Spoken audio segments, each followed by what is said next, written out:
Hoje o assunto é a integração musical do cérebro, certo?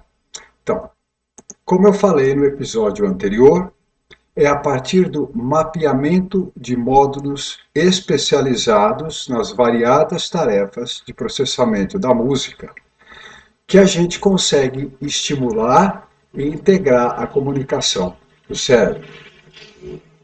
E esses módulos especializados são encontrados principalmente nas seguintes áreas cerebrais. Vamos ver aqui essas áreas. Então, o que a gente tem aqui? Veja, o córtex pré-motor, motor, somatosensorial, pré-frontal medial, orbitofrontal, pré-frontal dorsolateral e o córtex auditivo. Aí temos o estriado, a amígdala, o tálamo, o hipocampo, o núcleo accumbens, o colículo inferior, a ínsula e o cerebelo. E ainda o gyrus cingulado, frontal inferior, temporal superior, temporal médio e angular.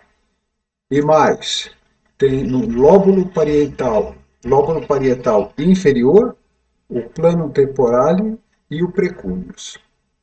Então, veja essa imagem e veja como esses módulos estão espraiados no cérebro da gente.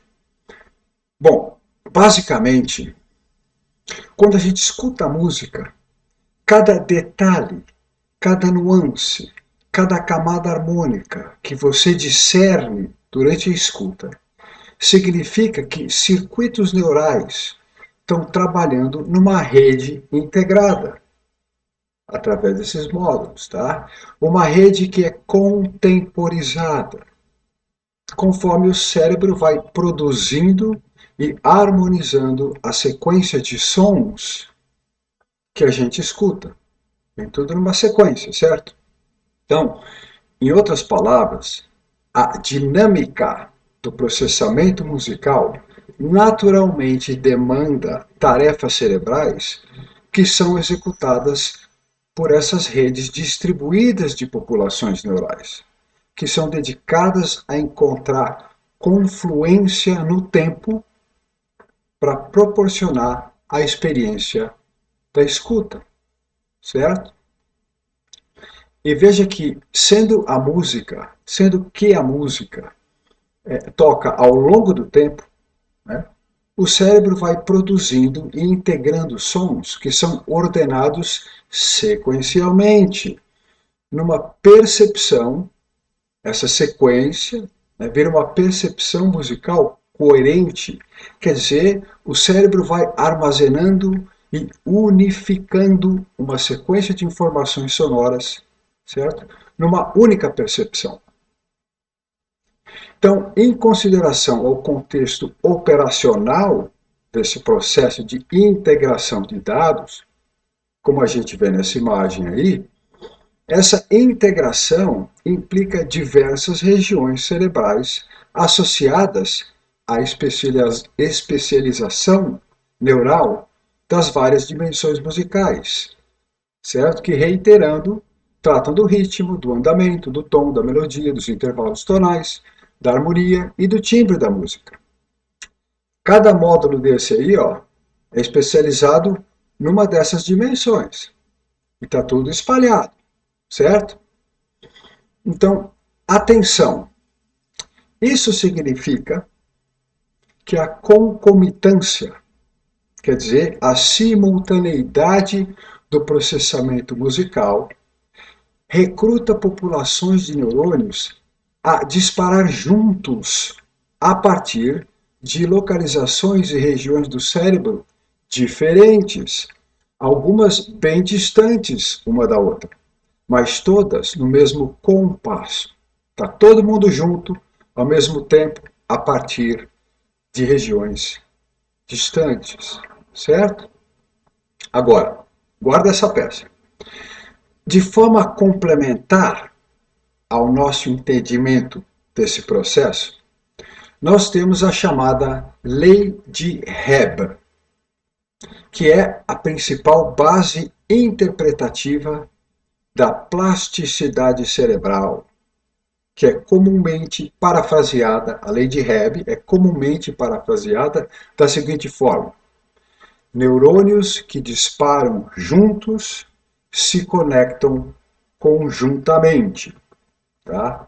What fires together, wires together. Essa é a frase original. Eu traduzi ali da melhor forma.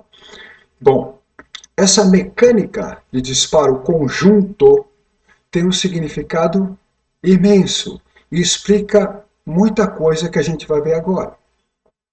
Mas a tese original de Hebb, Donald Hebb, é ainda mais significativa do que a paráfrase. Olha isso.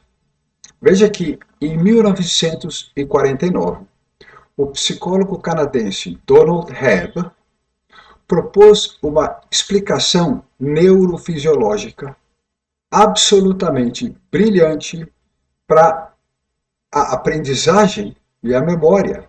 Explica a aprendizagem e a memória cerebral de forma maravilhosa, que tem base num princípio simples, que é esse aqui, ó. Veja isso. Então, o que o Donald Hebb fala? Fala o seguinte, abre aspas, quando um axônio da célula A, quer dizer, uma extensão da célula A, tá? Quando esse axônio está próximo o suficiente para excitar uma célula B e repetidamente ou persistentemente participa de seu disparo, algum processo de crescimento ou mudança metabólica ocorre em uma ou ambas as células, de modo que a eficiência da célula A, como uma das células disparando B, é ampliada. Fecha aspas. Agora vamos interpretar isso direito. Basicamente, isso descreve a plasticidade cerebral, que, como visto, depende da coincidência temporal dos potenciais de ação, quer dizer, do timing da atividade interneuronal, certo? Essa descrição é considerada a base neurofisiológica da aprendizagem hebbiana e tem sido demonstrada correta tanto com relação à contingência quanto à contiguidade da atividade pré e pós-sináptica. Traduzindo, os neurônios formam redes conforme disparam em rede, mesmo que os disparos sejam imprevisíveis ou sequenciados, certo? Então, em resumo, a lei de Hebb diz respeito à musculação sináptica, envolvendo disparos neuronais. Se dois neurônios estão simultaneamente ativos, as conexões entre eles são criadas e reforçadas, certo? Então, essa imagem aqui agora mostra a neuroplasticidade em ação. Nota que a gente já tinha visto essa imagem no quinto episódio, quando a gente discutiu a conectividade funcional do cérebro, certo?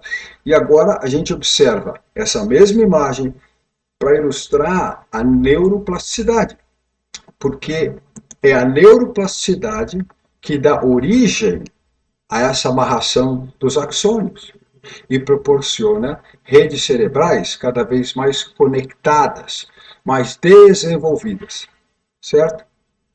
E aqui um parêntese importante. Eu quero pontuar o seguinte: a densidade sináptica adulta representa em torno de 60% da densidade máxima atingida durante o nosso desenvolvimento. Isso significa que o cérebro preserva a maior parte da capacidade plástica no curso da vida da gente. Isso é muito boa notícia. A gente tem essa capacidade de desenvolver e regenerar as nossas conexões até o fim da vida. E tem essa capacidade de forma significativa.